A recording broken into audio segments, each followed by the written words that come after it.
So I think of back to what my father, he made us these tin cans with strings, and we used them like telephones. So I really, when I was studying the body, I think our body is just a bunch of tin cans and strings. Let me show you.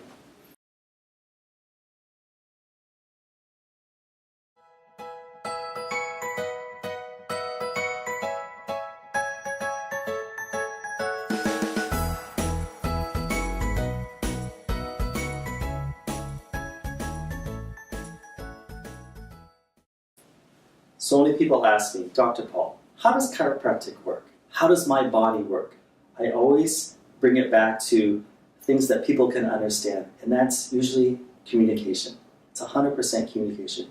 Think about any bad relationship you've been in. It's probably broken down simply because of bad communication.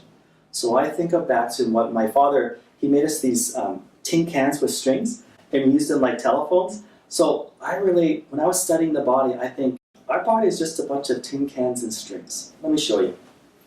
So our brain, right, that's one end of the tin can. It's the big tin can because obviously it's coordinating all your thoughts, all your actions.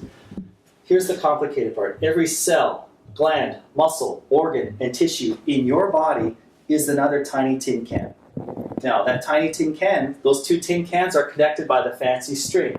The fancy string in your body is the spinal cord and the nerve. So our simple rule here is really simple. We just want to make sure that your brain and your body are communicating at 100%. How does the chiropractic part work? In your body, you have 206 bones. If I can help you, that means what's blocking the normal communication in your body is actually a bone that's actually moved out of place.